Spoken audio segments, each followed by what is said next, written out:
अस्सलामुअलैकुम। उम्मीद है आप तमाम स्टूडेंट्स खैर आफियत से होंगे और आपको मेरी आवाज़ क्लियरली आ रही होगी। मैं मोहम्मद साजिद आपका ट्रेनर आपको इस ऑनलाइन कोर्स क्रिएटिव डिज़ाइनिंग में वेलकम करता हूं, जो कि ग्राफिक्स डिज़ाइनिंग के हवाले से है। So you will learn complete graphics designing from basic to advance with live projects on the way.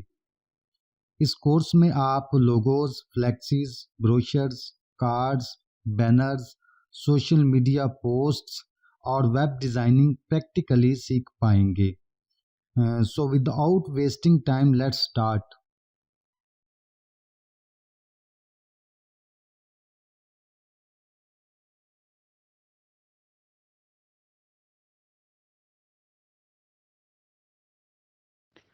Ji students, तो आज का लेसन हम स्टार्ट करते हैं। आपके सामने मैंने एमएस वर्ड की फाइल डिस्प्ले करवाई हुई है, जो कि आज के लेसन के हवाले से है, जिसमें आज हम पर्सपेक्टिव एंड एक्सट्रोवर्जन के हवाले से इन दो टॉपिक्स के हवाले से हम पढ़ेंगे और साथ प्रैक्टिस करेंगे कोरेड्रा पे। तो पर्सपेक्टिव क्या चीज़ है कि इसमें पहले तो मैं आपको वैसे रफली बता देता हूं कि पर्सपेक्टिव होता है कि आप किसी ऑब्जेक्ट को इस तरह से तिरछा करना चाहें कि वो ऐसा लगे कि जैसे 3D के अंदर है, यानी 3D लेट से कि उसके कोने तिरछे करें।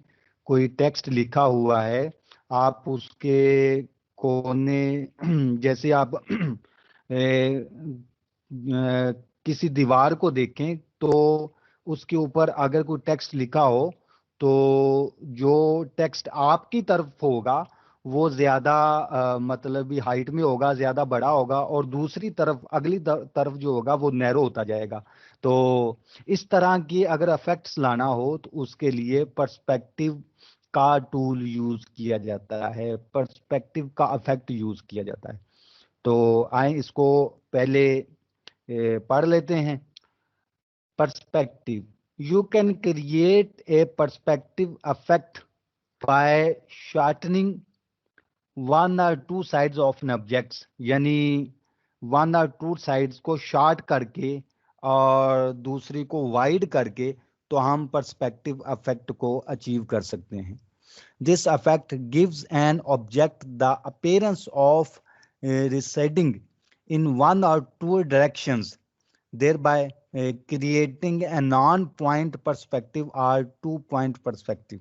Perspective effects can be added to objects or grouped objects, यानी किसी ऑब्जेक्ट पे भी ये इम्प्लीमेंट हो सकता है और ग्रुप्ड ऑब्जेक्ट्स पे भी इम्प्लीमेंट हो सकता है।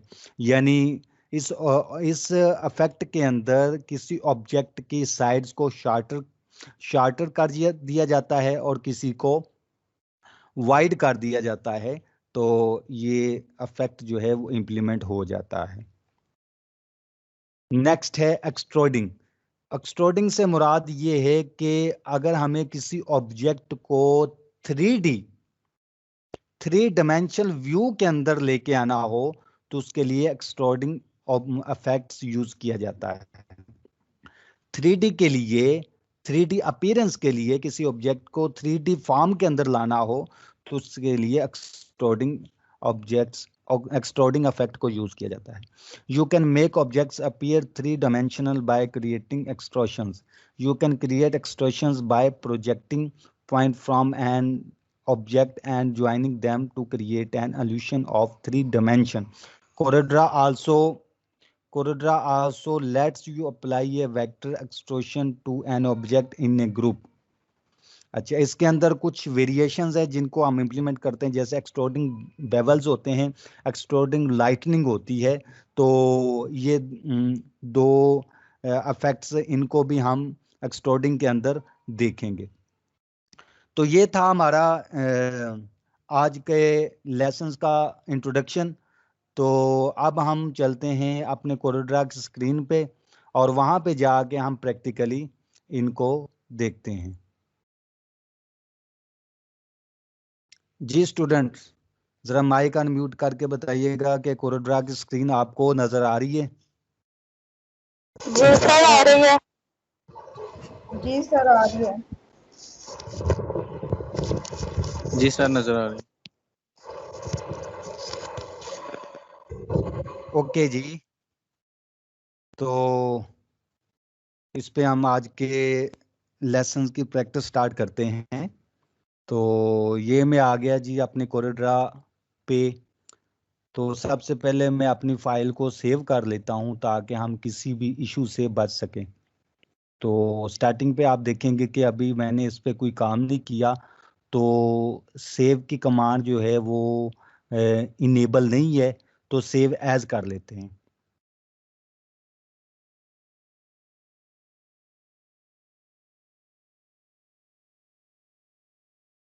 तो ये मैंने इसको सेव कर लिया। तो अब हमने सबसे पहले पर्सपेक्टिव की प्रैक्टिस करनी है। तो उसके लिए मैं करता हूं कि यहाँ पे टेक्स्ट ले लेता हूं। ये मैंने टेक्स्ट टूल लिया। टेक्स्ट टूल लेके मैं अपनी ड्राइंग विंडो के अंदर आके तो मैं जस्ट कर देता हूं क्लिक। क्लिक करने के बाद मैं इसका ज़रा फ़ॉन्ट साइज इंक्रीज कर लेता हूं। तो ये मैंने इसका फ़ॉन्ट साइज इंक्रीज कर लिया। उसके बाद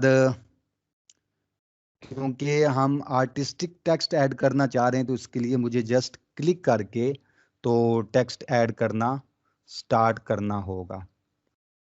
ठीक है, तो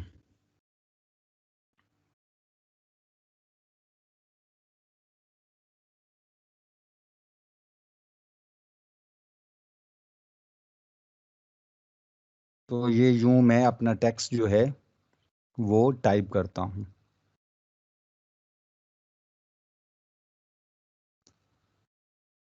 अच्छा जी, ये मैंने टेक्स्ट टाइप कर लिया। अब इसका साइज मैं कर लेता हूं इंक्रीज। साइज इंक्रीज करने के बाद क्योंकि ये सिलेक्टेड है, तो मैं यहाँ से ले लेता हूँ पिक टूल। ये पिक टूल मैंने ले लिया। तो अब हम इस पे पर्सपेक्टिव इफेक्ट जो है वो इम्प्लीमेंट करेंगे। वो कैसे कि आप चले जाएं मेन्यू बार के अंदर, इफेक्ट्स के मेन्यू में, वहाँ से ऐड पर्सपेक्टिव आपको नज़र आ रहा होगा। इस पे आप क्लिक कर दें। जैसे ही आप इस पे क्लिक करेंगे तो आप देखेंगे कि आपका जो सिलेक्टेड ऑब्जेक्ट होगा, यहाँ पे हमारे पास जैसे ये है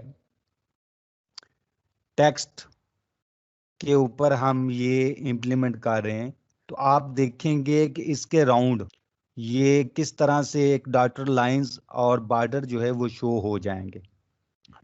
और उसके साथ साथ आप देखेंगे कि इसके कॉर्नर पे ये कंट्रोल्स बन जाएंगे, नोड्स बन जाएंगे, जिनकी मदद से हम इसके कॉर्नर जो हैं वो शॉर्ट कर सकते हैं, वाइड कर सकते हैं। कैसे? लेट्स से कि ये जैसे यहाँ से मैं पकड़ूंगा और इसको कर दूंगा ब्रॉड, वाइड कर दूंगा। ठीक है ना? तो ये आप क्लियरली देख सकेंगे कि इसके कॉर्नर्स पे हम किस तरह इसको वाइड करके या शॉर्ट करके तो ये हमारे पास पर्सपेक्टिव इफेक्ट आ जाएगा।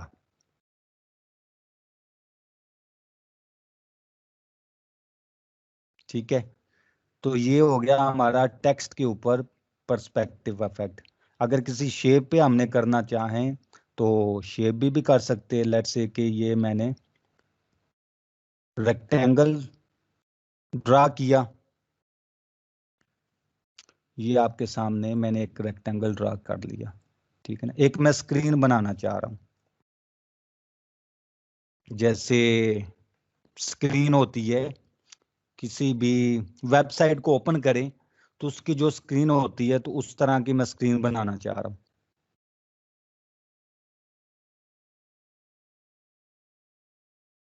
ये जी मैंने एक ले लिया रेक्टेंगल और उसको मैं कलरिंग कर लेता हूँ, कोई भी लाइट सा कलर मैं इसको दे देता हूँ।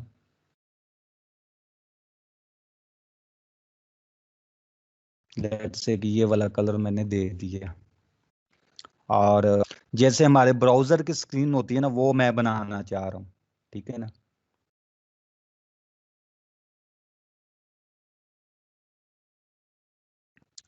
अच्छा जी, तो यहाँ से डिफरेंट शेप्स को यूज करते हुए आप देखेंगे कि कैसे मैं इसको क्रिएट करता हूँ।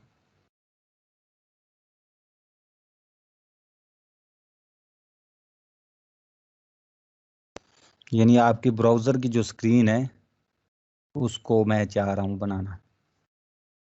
इसको करता हूँ, ये एक मैंने एरो ऐड किया, इसको करता हूँ कंट्रोल डी और डुप्लीकेट, और उसके साथ इसको लगा के इसकी डायरेक्शन जो है वो हम करते हैं दूसरी तरफ।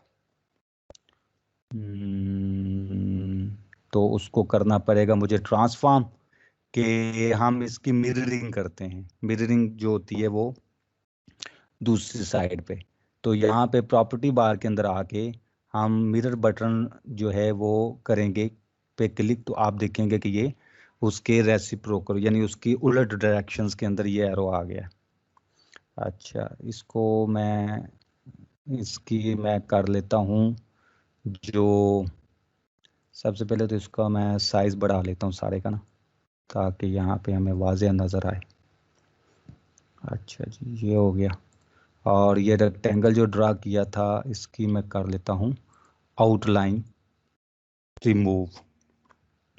ये एरो जो मैंने बनाए हैं इनकी भी आउटलाइन रिमूव करके तो मैं इसको कोई दे देता हूँ कलर।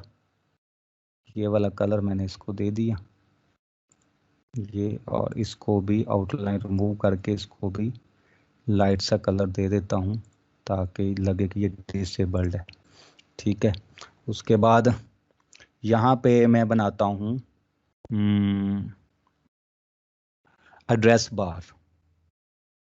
ये मैंने रेक्टेंगल लिया और ये यहाँ पे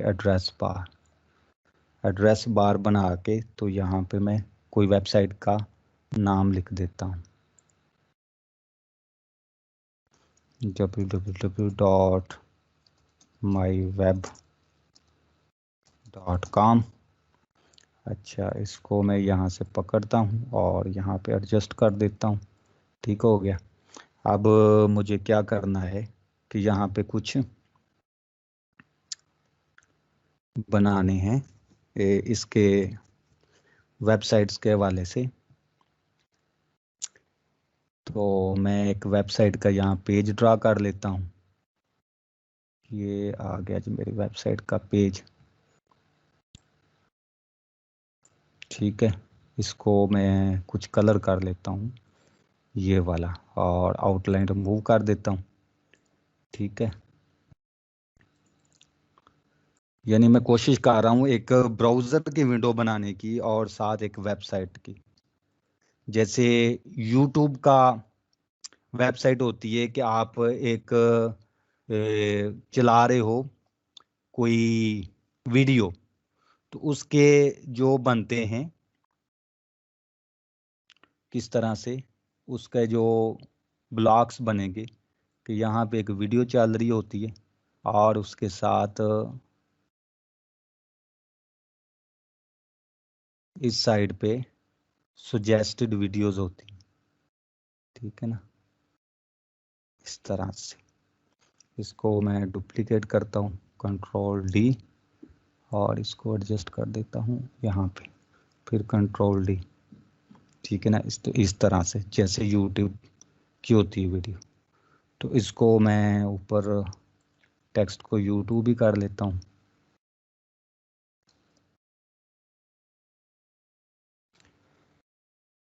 अच्छा जी,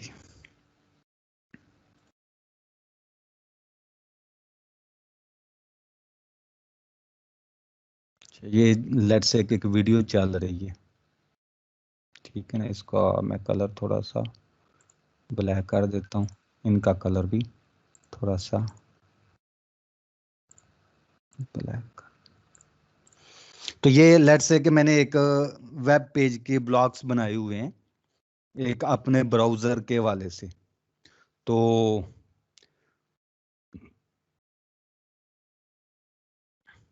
अगर इसको मैं पर्सपेक्टिव करना चाहूँ तो इसको सबसे पहले तो मैं इसको ये इस तरह से करके सिलेक्ट करके तो इनको कर लेता हूँ ग्रुप।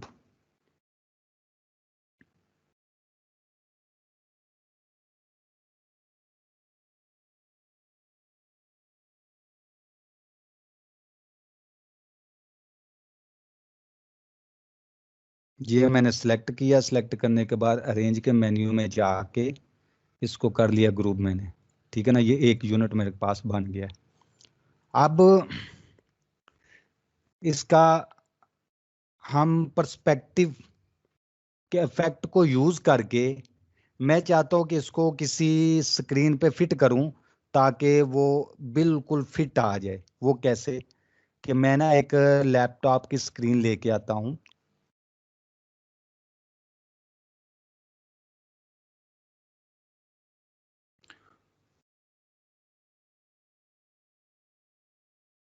जी स्टूडेंट, ये मैं एक लैपटॉप की स्क्रीन लेके आया हूं, आपको नजर आ रही होगी।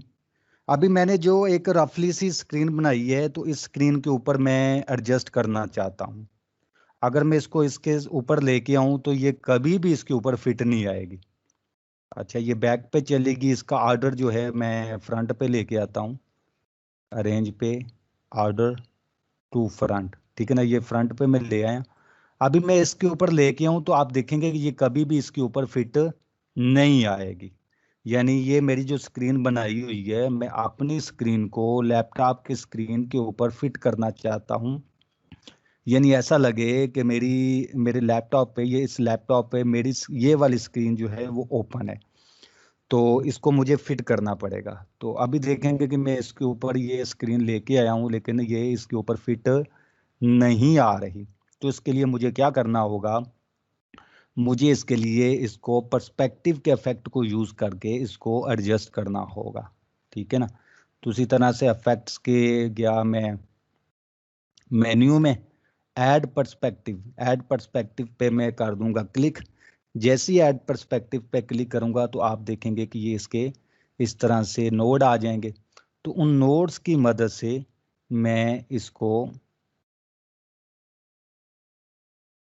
इसके ऊपर एडजस्ट कर दूंगा, ठीक है ना। तो इफेक्ट्स पे ऐड पर्सपेक्टिव और यहाँ से मैं पकड़ूंगा इसका कोना और इसको एडजस्ट करूंगा यहाँ पे इस कोने पे, ये ऐसे। और थोड़ा सा इसको मैं जूम इन कर लूं ताकि मुझे वाज़ेह नजर आए।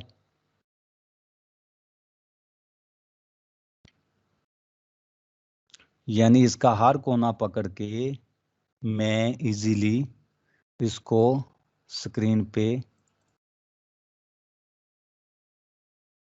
एडजस्ट करूंगा। तो ये किसकी मदद से, पर्सपेक्टिव इफेक्ट की मदद से।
जी स्टूडेंट्स, ये देखिए आपके सामने मैंने एक रफ सी स्क्रीन बनाई और उस स्क्रीन को, अपनी स्क्रीन को मैंने लैपटॉप की स्क्रीन पर पर्सपेक्टिव इफेक्ट की मदद से किस तरह से एडजस्ट कर दिया। अब ये ऐसे ही एक्चुअल लग रहा है कि जैसे यही स्क्रीन मेरी लैपटॉप की स्क्रीन पे ओपन है, और उससे आप पर्सपेक्टिव इफेक्ट का जो यूज है वो भी बड़े अच्छे से आपको समझ आ गया होगा। जी स्टूडेंट्स, ये था पर्सपेक्टिव इफेक्ट की मदद से किस तरह से मैंने इसको एडजस्ट कर लिया, अपनी स्क्रीन, बनाई हुई स्क्रीन को लैपटॉप की स्क्रीन के ऊपर। ठीक है ना, तो इसकी मजीद प्रैक्टिस कर लेते हैं। अभी मैं एक वैन लेके आता हूँ, यहाँ वैन का इमेज इंपोर्ट करता हूँ अपने कंप्यूटर से।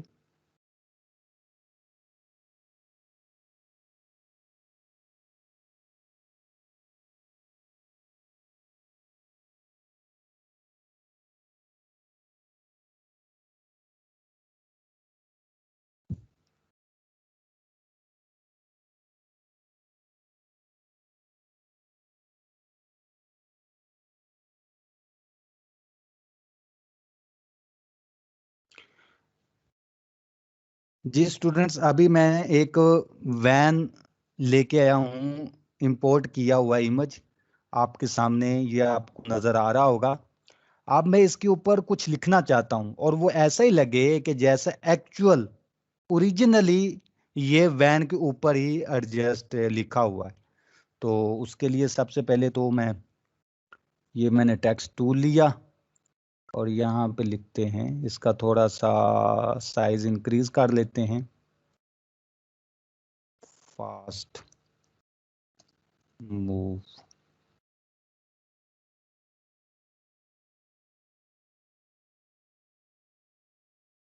ठीक है, ये एक टेक्स्ट मैंने लिखा, इसकी मजीद फॉर्मेटिंग कर लेते हैं, कोई स्टाइलिश सा। इसको फ़ॉन्ट ऐड करते हैं। अच्छा, ये मैंने फ़ॉन्ट ऐड कर दिया, इसको कलर कर देते हैं, ये कलर कर दिया। और ये नीचे वाला लाइन जो है इसको भी कोई फ़ॉन्ट ऐड, स्टाइलिश सा ऐड कर देते हैं। ठीक है, अब ये मेरे पास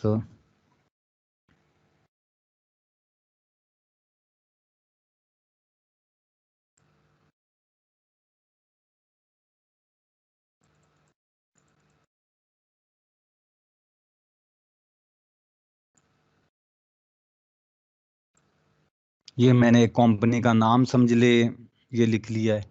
अब इसको इसके ऊपर मैं एडजस्ट करना चाहता हूँ। पहले तो मैं इसकी जो लाइन की हाइट है वो कम कर लेता हूँ, सिलेक्ट करके फॉर्मेट टेक्स्ट पे जाता हूँ, Ctrl+T की शॉर्टकट की के साथ फॉर्मेट टेक्स्ट पे। तो वहाँ पे जाके इसका डायलॉग बॉक्स आ गया, तो यहाँ पे मैं लाइन की हाइट जो है वो यहाँ से कम कर लेता हूँ। ये लाइन की हाइट मैंने कम कर ली। अब मैं अगर इसके ऊपर लेके आऊँगा तो ये बिल्कुल एडजस्ट नहीं हो रहा। तो इसको एडजस्ट करने के लिए मुझे क्या करना होगा कि मुझे पर्सपेक्टिव इफेक्ट यूज़ करना होगा। तो उस तरह से इफेक्ट्स के मेन्यू पे जाके ऐड पर्सपेक्टिव, और ये देखेंगे इसके कॉर्नर बन गए। इनके कॉर्नर्स की मदद से मैं इसको यहाँ पे एडजस्ट करता जाऊँगा।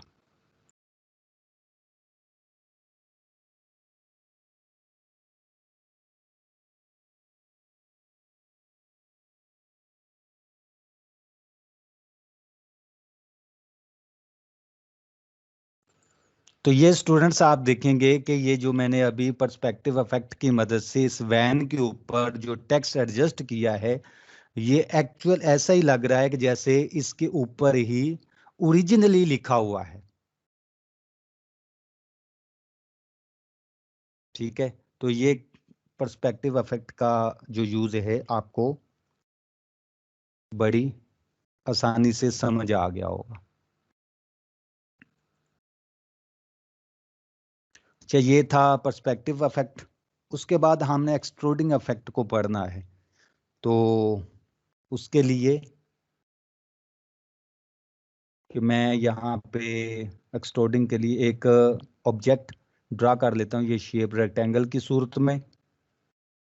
और ये मैंने एक रेक्टेंगल ड्रा किया, तो इसको 3D के अंदर लेके आना है हमने। तो 3D में लाने के लिए हम इसको एक्सट्रूडिंग इफेक्ट इस पे इम्प्लीमेंट करेंगे। यहाँ पे आप आ जाएं, ये जो टेक्स्ट टूल के नीचे है इंटरेक्टिव ब्लेंड टूल, इसके फ्लाईआउट पे जाएं तो आप देखेंगे यहाँ पे इंटरेक्टिव एक्सट्रोड टूल मौजूद है। इंटरेक्टिव एक्सट्रोड टूल, इसको सिलेक्ट कर लें। जब इसको सिलेक्ट करेंगे तो ऊपर प्रॉपर्टी बार के अंदर आप इसकी कुछ ना कुछ आ जाएंगी ये प्रॉपर्टीज। इनमें सबसे पहले आप देखेंगे प्रीसेट है, यानी प्रीसेट से क्या मुराद है कि कौन सा प्रीसेट आप इस पे इम्प्लीमेंट करना चाहते हैं 3D के वाले से। तो ये कुछ प्रीसेट मौजूद हैं 5-6, इनमें से जो आप सेलेक्ट करोगे वो ही 3D इफेक्ट जो है वो हमारे इस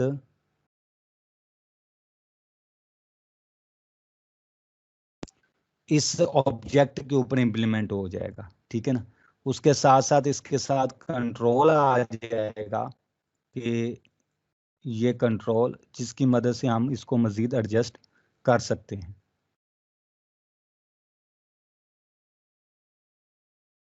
ठीक है, ये कंट्रोल आ जाएगा, इस कंट्रोल की मदद से हम इसको मजीद एडजस्ट कर सकते हैं।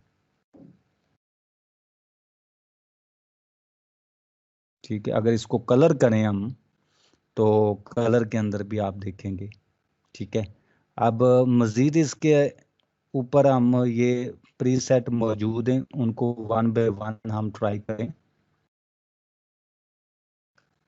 ये इसका ये एरो बहुत लंबा गया है, इसको ज़रा एडजस्ट करते हैं, इसको ज़रा शॉर्टन डाउन करते हैं, शॉर्ट करते हैं ताकि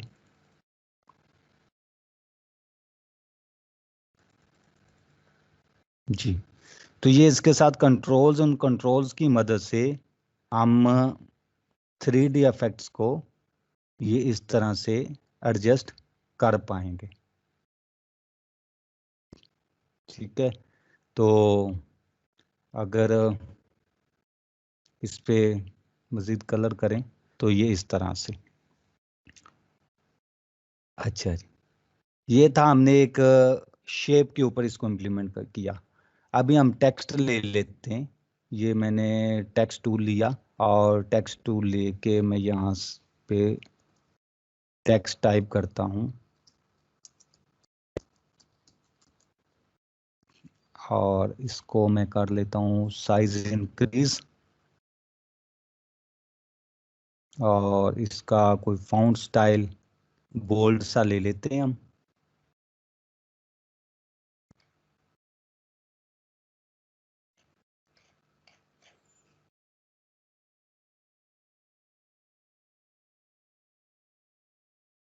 ये हो गया।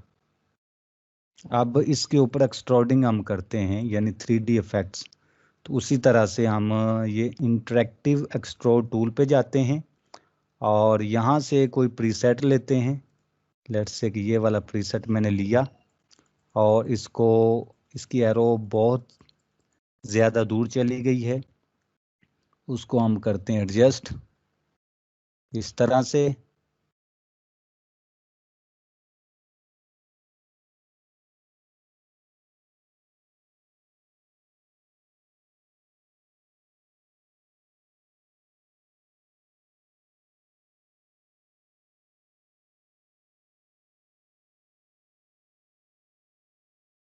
और इसको कलर दे देते हैं।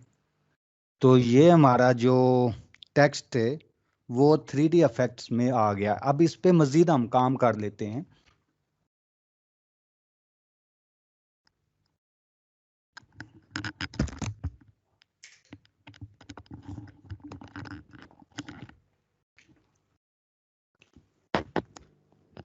अच्छा जी, तो इस पे हम मजीद काम कर लेते हैं कि प्रॉपर्टी बार के अंदर आप जाएं तो यहाँ पे पहला है ये वीपी ऑब्जेक्ट, यानी ये जो इसके ऊपर कंट्रोल है उसके हवाले से। अगर नेक्स्ट है हमारा एक्सट्रोड रोटेशन के हवाले से, क्या हम इसको रोटेट कर लें। तो जब हम इसको ओपन करेंगे तो आप देखेंगे कि यहाँ पे ये माउस की मदद से हम इसको X axis, Y axis and Z axis wise इसको यहाँ से किस तरह से हम रोटेट कर सकते हैं। ये जैसे हम रोटेट करेंगे तो आप देखेंगे कि नीचे जो टेक्स्ट है हमारा, जो ऑब्जेक्ट है जिस पे 3D इफेक्ट हमने एक्सट्रोड इफेक्ट की मदद से इम्प्लीमेंट किया हुआ है, वो हो गया है रोटेट। उसी एंगल पे ये रोटेट हो जाएगा। ठीक है ना। ये इस तरह से करना, इस तरह से करना हो, इस तरह से, तो ये उसी तरह से हमारा ऑब्जेक्ट जो है वो हम किसी भी एंगल पे axis wise, Y axis wise and Z axis wise ये इसको इस तरह से हम रोटेट कर सकते हैं। इसके अलावा यहाँ पे ये 7 बटन है, उसको क्लिक करें तो यहाँ पे एक्स वाई जी की वैल्यू आ जाएगी। हम एग्जैक्टली कोई वैल्यू भी देना चाहें तो वैल्यू दे के भी इसको हम उस वैल्यू पे रोटेट कर सकते हैं। इसके अलावा हम अगर माउस से करना चाहें तो हम इस पे अगर मैं डबल क्लिक करूं तो आप देखेंगे कि एक सर्कल ड्रा हो गया। तो ये जो सर्कल ड्रा हो गया है, इस सर्कल की मदद से भी हम इसको इस तरह से रोटेट कर सकते हैं। ये माउस से हम इसको इजीली रोटेट कर सकते हैं। ठीक है, तो ये था रोटेशन, 3D इफेक्ट्स के हवाले से इसकी रोटेशन। अच्छा, उसके बाद हम ऊपर जाएं तो यहाँ पे कलर फिल के हवाले से आ रहा है प्रॉपर्टी बार के अंदर, इसको हम देख ले। तो इसमें सबसे पहले यूज ऑब्जेक्ट फिल, ठीक है ना। उसके बाद दूसरा है use solid colour. Solid colour के ये वाला कलर यूज हुआ है, अगर मैं इसको चेंज कर दूं तो आप देखेंगे कि वो उसके ऊपर कलर जो है वो चेंज हो गया है। उससे नेक्स्ट हम देखते हैं यूज कलर शेडिंग।